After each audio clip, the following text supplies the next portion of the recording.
계속해서 저와 함께 예수님의 12제자에 대해서 살펴보고 있습니다. 예수님의 12제자들 중에서는요, 형제지간인 사람들이 있다고 제가 말씀을 드렸었는데요.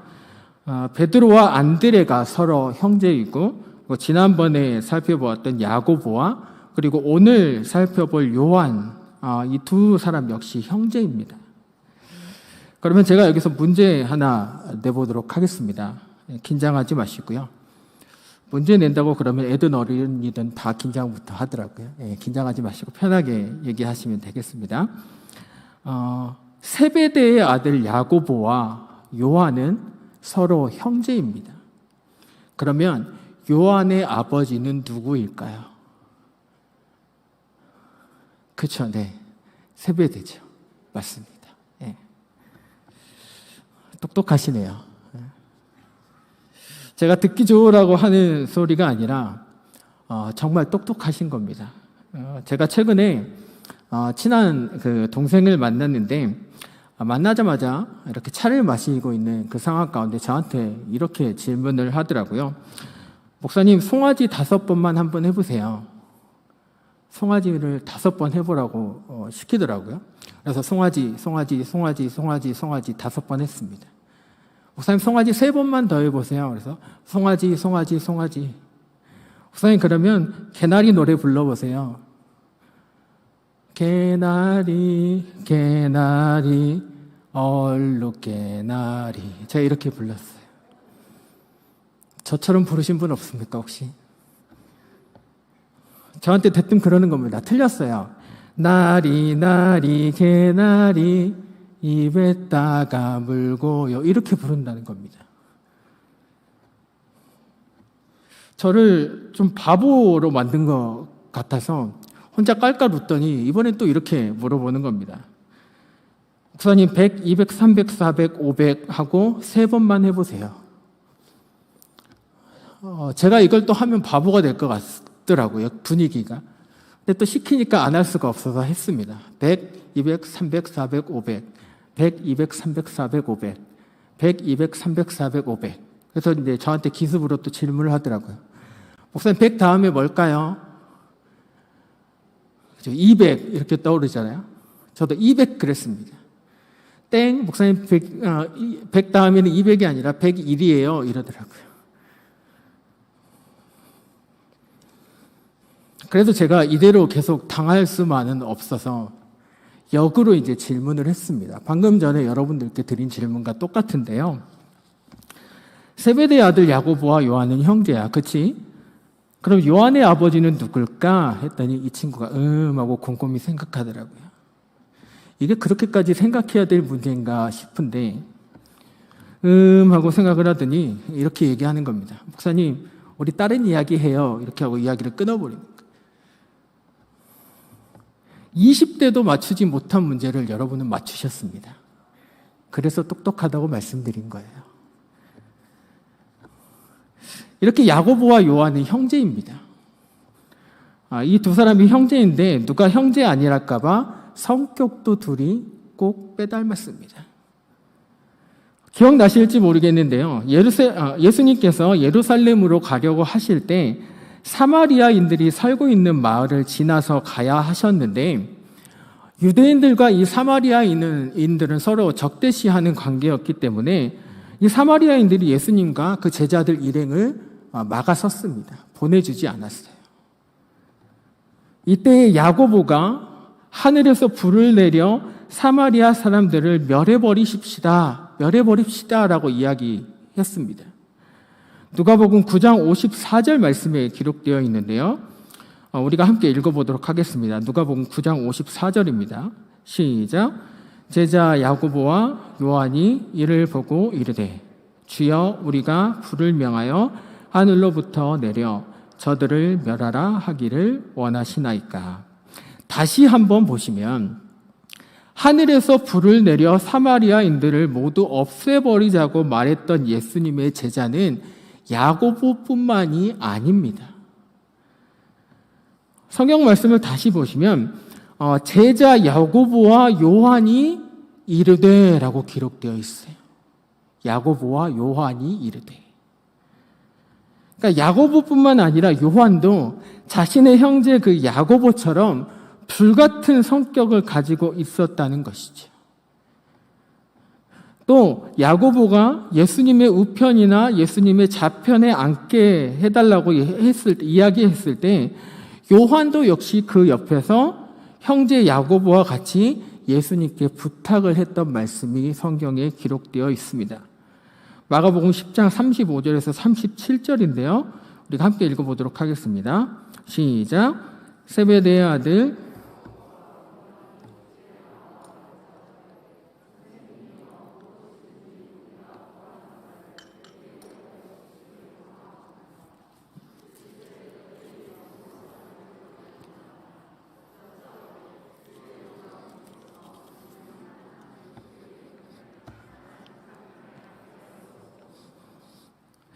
보시면 아시겠지만 야고보와 그의 형제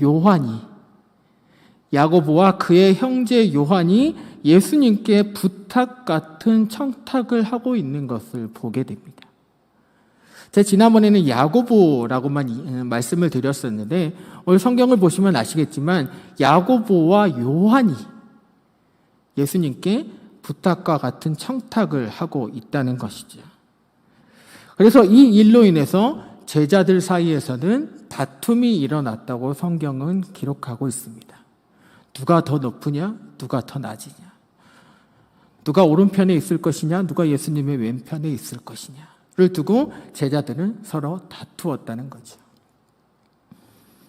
야고보와 요한의 모습을 보면서 두 형제가 인정받고 싶어하고 또 불과 같은 성격을 서로 담고 있다는 것을 보면서 우리가 생각해 보아야 할 것이 무엇이냐면 나와 가장 가까이에서 신앙생활을 하고 있는 부모나 배우자나 형제들에게 나는 그리스도인의 좋은 모습으로 비춰지고 있는가라고 하는 것입니다.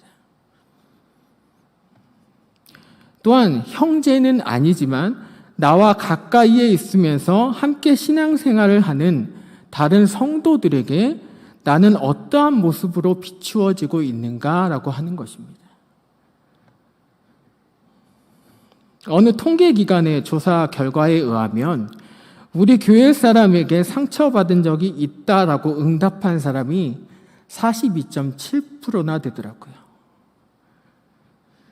예수 믿는 사람은 안 그럴 줄 알았는데 우리 교회 누구누구 집사님은 안 그럴 줄 알았는데 그분에게서 보지 말아야 할 모습들을 보게 되고 또 생각지도 못한 말을 듣게 된 것입니다.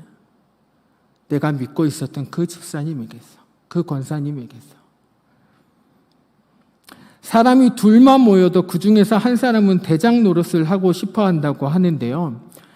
그렇지 않을 것 같았던 권사님이 나와 둘이 함께 있으니까 갑이 을에게 대하는 것처럼 그런 행동을 하는 것을 겪으면서 상처를 받았다라고 하는 거죠. 마치 그리스도인에게서 세상 사람들의 모습을 보게 되었다라고 하는 것입니다. 죄송한 말씀이지만 우리 금호교회 이 믿음의 공동체 가운데에서는 이러한 모습이 없을까요? 금요 기도의 시간에 목사님께서 그러셨잖아요. 이런 일들이 있을 때는 자신 있게 대답하셔야 된다고요. 우리 금호교회 성도님들 사이에서는 서로 상처를 주고 또 그래서 상처를 받고 그래서 마음 아파하는 일이 없다고 자신 있게 말할 수 있어야 하며 또한 그렇게 말한 대로 살아내야 할 줄로 믿습니다. 우리가 그렇게 자주 말하는 선한 영향력이라는 말이 있잖아요. 선한 영향력. 이 선한 영향력이라는 말은 사실 믿지 않는 사람들에게뿐만 아니라 믿음을 가지고 신앙생활을 하는 사람들에게 더욱 필요한 것입니다. 왜냐하면 예수 믿는 사람들은 선한 영향력이 필요 없을 거라고 생각하기 때문이죠. 왜냐하면 예수 믿는 사람들은 신앙으로 믿음으로 똘똘 뭉쳐진 사람들이기 때문에 그 사람들에게서 세상 사람들의 모습이 나타날 것이라는 생각조차 하지 않는다는 것이죠. 그런데 정말 죄송한 말씀이지만 교회 다니는 사람에게서, 그것도 우리 교회 사람에게서 상처받은 사람들이 그렇게 많다라는 것입니다.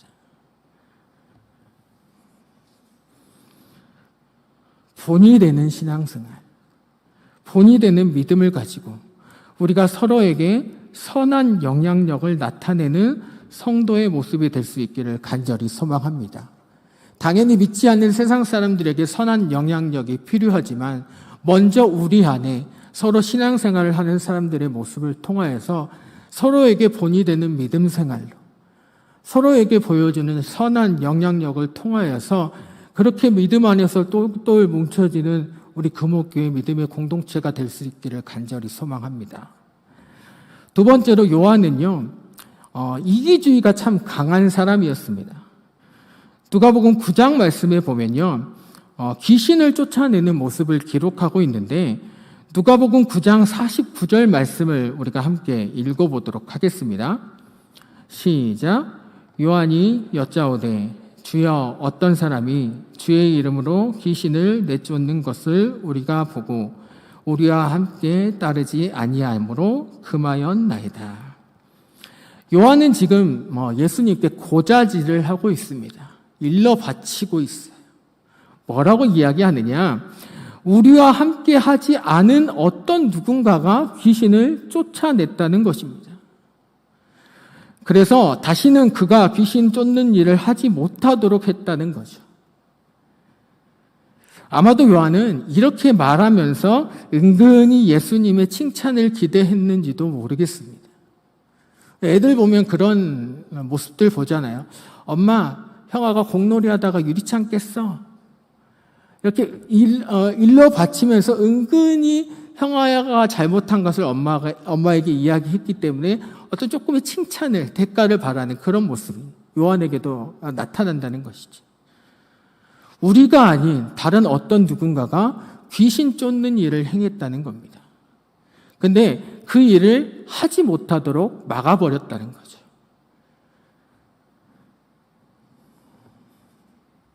예수님께서는 이렇게 말하는 요한에게 이렇게 답변을 해주셨습니다. 누가복음 9장 50절 말씀인데요. 예수께서 이르시되 금하지 말라. 너희를 반대하지 않는 자는 너희를 위하는 자니라 하시니라.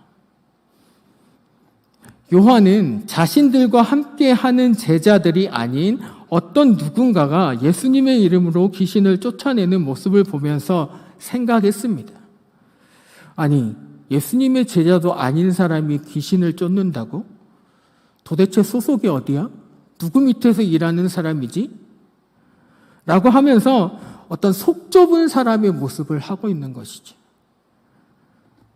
귀신을 쫓아낸 것으로 인하여서 정신적으로 건강하지 못했던 사람이 치료를 받은 것에는 관심이 없고 오로지 그 일을 내가 했느냐 또는 우리가 했느냐 우리가 하지 않았느냐 그 일에 더 집중하고 있다는 겁니다.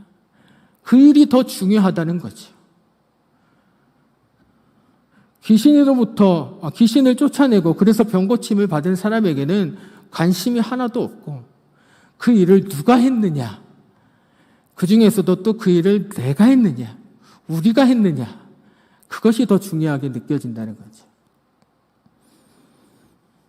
자신들이 주체가 된 일이 아니라면 좋은 일을 했음에도 불구하고 그것을 깎아내리기에 바쁜 요한의 모습을 볼 수가 있습니다.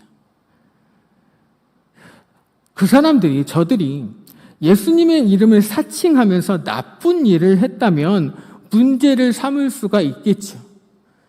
예수님의 이름으로 저들이 악을 행했다, 못된 짓을 했다라고 하면 문제가 될 수 있겠지만 예수님의 이름으로 귀신을 쫓아내는 능력을 행했다는 것입니다. 귀신을 쫓아내는 것은 아무나 할 수 있는 일이 아니죠. 그야말로 귀신을 쫓아내는 능력을 행한 것입니다. 예수님의 이름으로. 누가복음 9장 40절 말씀을 보니까요. 예수님께 말씀하고 있는 장면입니다.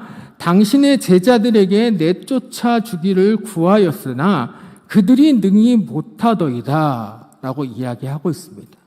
당신의 제자들에게, 그러니까 예수님의 제자들에게 귀신을 좀 쫓아달라고 이야기했지만 그 예수님의 제자들은 귀신을 쫓아내지 못했다는 거예요.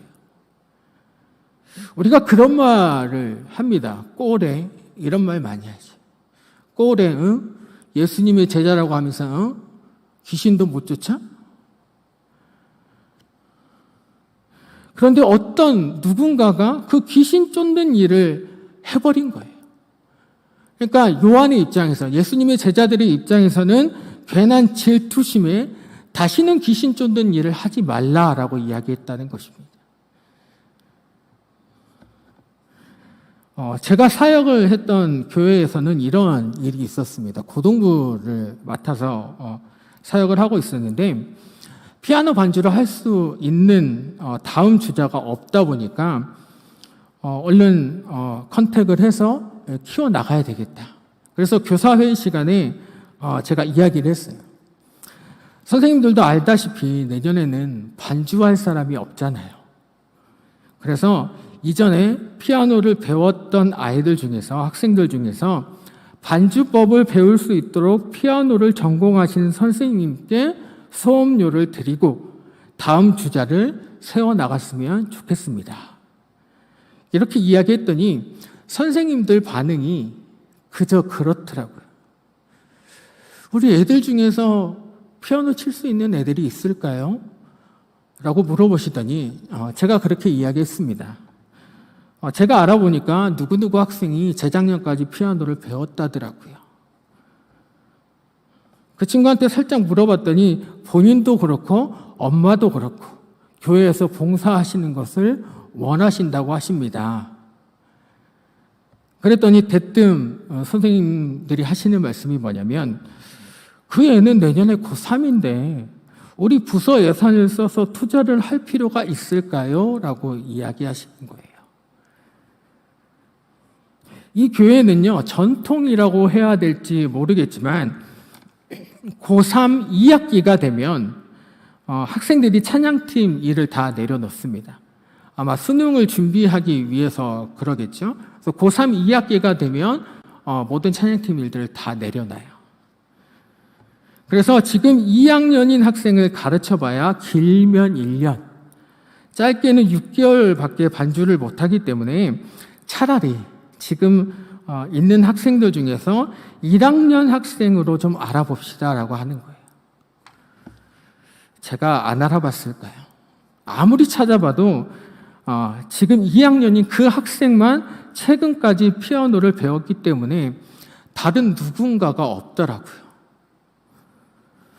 근데 이 이야기를 더 계속해서 하게 되면 논쟁이 될 것 같아서 이야기를 그만두고 제가 사비를 써서 그 친구가 반주법 수업을 받을 수 있도록 했습니다.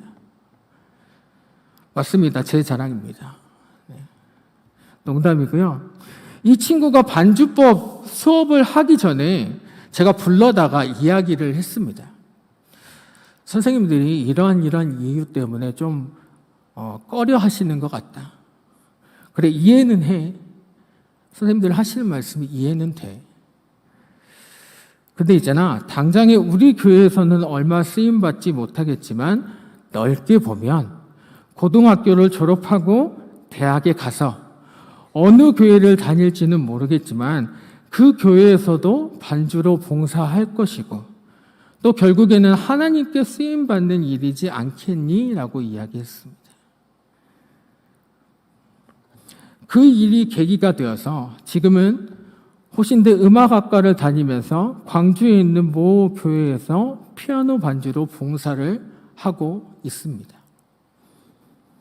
어떠한 일에 대해서 그것이 하나님께 영광이 되는 일인가, 교회에 덕이 되는 일인가, 이것이 아니라 나에게 이익이 되는가 또는 우리에게 이익이 되는 일인가를 우선적으로 생각하는 사람들이 있습니다. 이러한 이기적인 마음은 하나님 나라를 위해서 더불어 함께 일하는 것에 걸림돌이 되고 말 뿐이죠. 우리 목사님, 우리 교회, 우리 교단만이 제일이고 다른 목사님, 다른 교회, 다른 교단들은 아니다라고 하면서 깎아내리는 사람들에게 예수님께서 그렇게 말씀하고 계시는 거예요. 금하지 말라. 너희를 반대하지 않는 자는 너희를 위하는 자니라. 그들은 우리의 적이 아닙니다. 우리를 반대하는 사람들도 아니에요. 하나님 나라를 위해서 함께 일하는 사람들임을 기억하실 수 있기를 바랍니다. 지금보다 더 넓은 마음을 달라고 기도하십시오.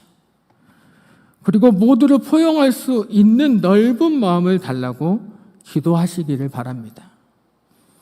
그래서 사도 바울이 고백했던 것처럼 그러면 무엇이냐? 거칠애로 하나 참으로 하나 무슨 방도로 하든지 전파되는 것은 그리스도니 이로써 나는 기뻐하고 또한 기뻐하리라.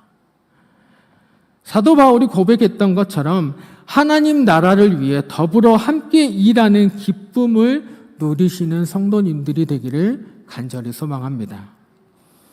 공동체 사이에서 높아지는 것을 좋아하고 또 불과 같은 성격을 가진 또 내가 아니면 안 된다고 했던 이기적인 요한이었지만 예수님과 함께 하면서 그의 삶이 조금씩 변화되는 것을 볼 수가 있습니다. 요한은요, 예수님이 끌려가실 때 대제사장의 뜰까지 예수님과 동행했던 제자입니다. 베드로는 멀찌감치해서 그 예수님 곁을 따라가다가 어느 여종에게 들켜서 결국 예수님을 부인하고 도망갔지만 요한은 마지막까지 예수님 곁에 남아서 예수님의 마지막 길을 동행했던 제자입니다.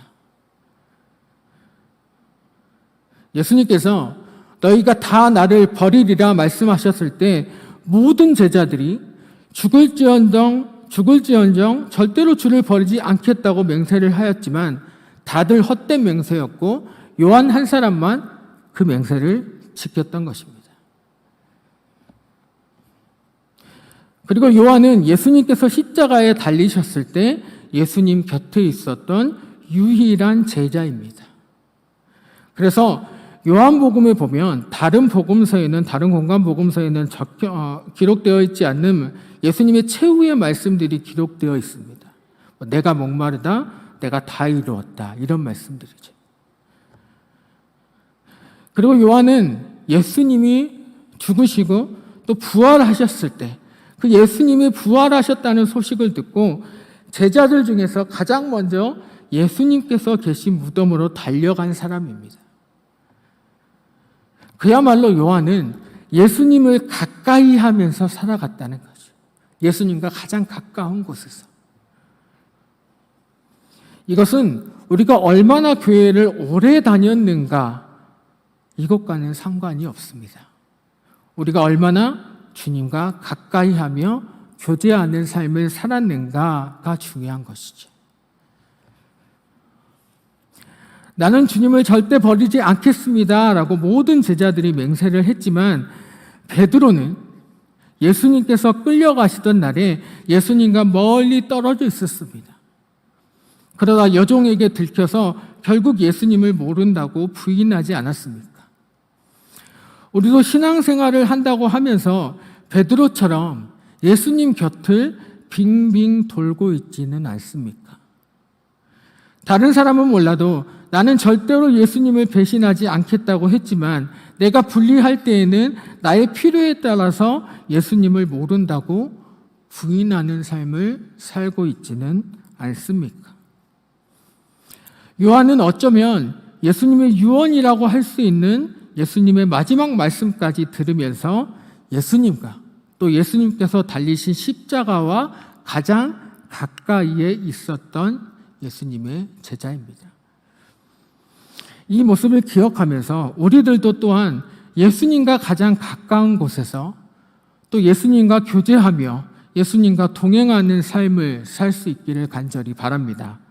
예배를 보러 가는 것이 아니라 예배를 하나님 앞에 드리는 성도들이 다 될 수 있기를 간절히 소망합니다.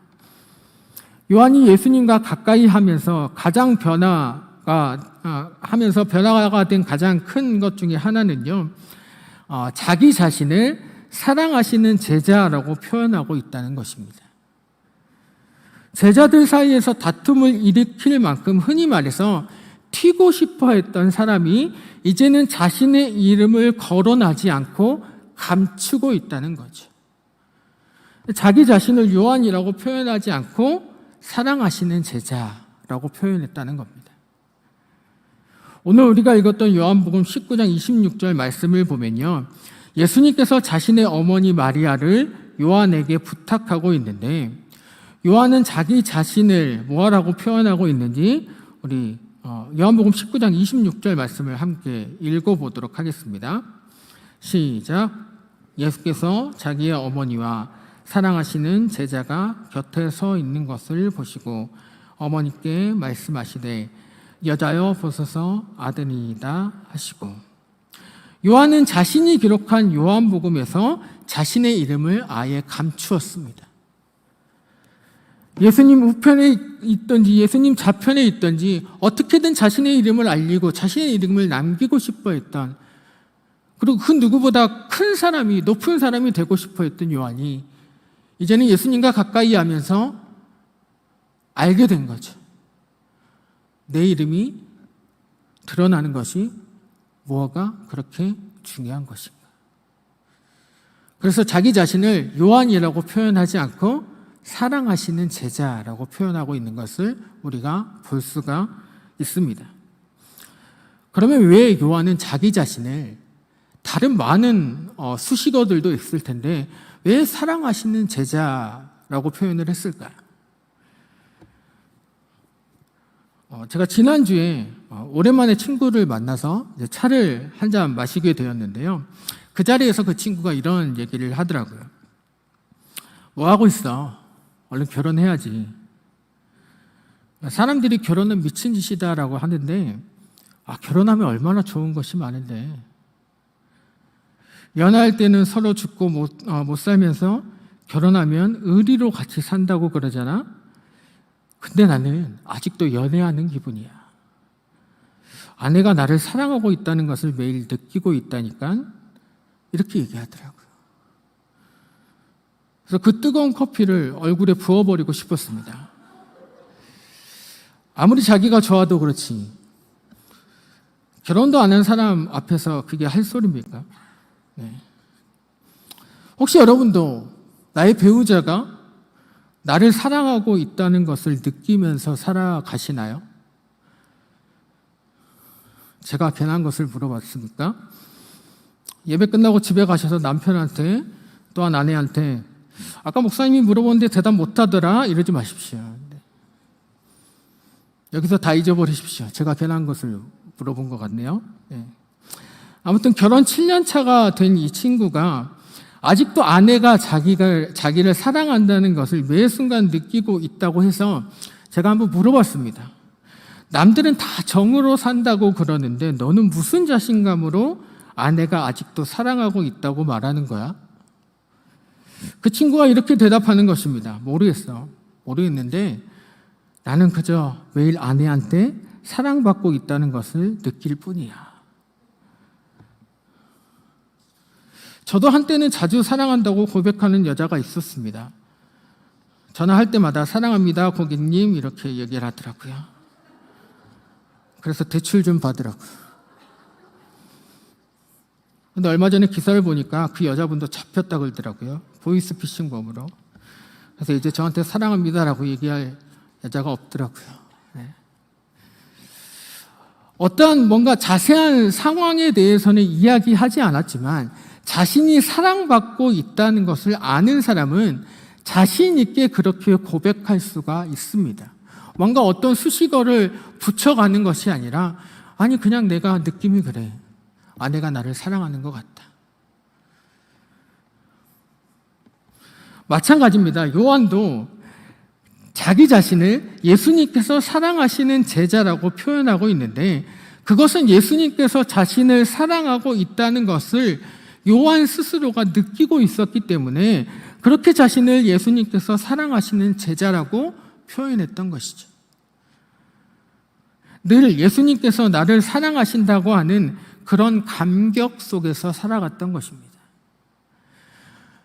요즘 하는 말로 근자감이라고 하죠. 무슨 근거 없는 자신감으로 자기 자신을 예수님께서 사랑하시는 제자라고 표현할 수 있겠습니까? 답은 한 가지입니다. 예수님께서 자기 자신을 사랑한다고 하는 것을 요한 그 스스로가 매일의 삶 가운데서 느끼고 있었기 때문에 아주 당당하게 그렇게 얘기할 수 있는 겁니다. 나는 예수님께서 사랑하시는 제자야.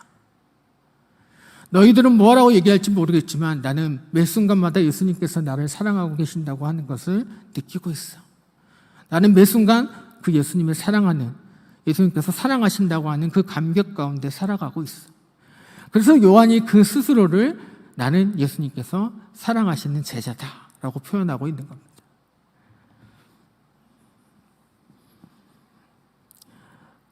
이 요한의 별명이 뭔 줄 아십니까? 우레의 아들입니다. 불과 같은, 번개 같은 성격을 가졌다는 거죠. 근데 그 우레의 아들이 사랑의 사도가 되었습니다. 과거에는 미워하면서 또 보복하면서 그런 인생을 살았지만 예수님께로부터 보고 또 예수님께로부터 경험했던 그 희생적인 사랑으로 인해서 생명을 살리고 구원하는 사람이 되었다는 것이죠. 그가 쓴 요한복음이나 요한 1, 2, 3서 그리고 요한계시록을 살펴보면 사랑이라는 말이 80번이나 나올 만큼 그는 사랑이라는 것을 배우게 되면서 사랑을 중요시하는 사람이 된 것입니다. 또한 교회사에서 내려오는 요한의 이야기 중에서 그가 연로하여서 나이를 많이 먹고 걸을 수가 없게 되자 들것에 실려서 교회를 가서 말씀을 전하게 됐다고 합니다. 그 말씀의 내용은 이래요. 사랑하는 형제들이여, 우리가 서로 사랑합시다. 다시 한번 말하지만 서로 사랑합시다. 한 번은 어떤 성도가 요한에게 물었다고 합니다. 선생님, 다른 말씀은 없습니까? 그래서 요한이 하는 말이 그겁니다. 사랑 안에서 모든 것이 이루어집니다. 사랑을 받은 사람은 진실된 마음으로 사랑을 할 수가 있습니다. 나 같은 사람도 사랑하신 그 예수님의 사랑으로 우리 모두를 다 사랑할 수 있는 그런 성도님들이 되실 수 있기를 간절히 소망합니다. 더 나아가서 요한처럼 예수님과 가까이 하면서 사랑의 모습, 사랑의 방법들을 배워서 우리 교회와 나의 가정과 내가 살아가는 이 땅을 사랑하며 섬기는 성도님들이 다 되시기를 바랍니다. 그래서 나도 또한 사랑의 사도로 불리며 그렇게 주님께 쓰임받을 수 있기를 간절히 소망합니다.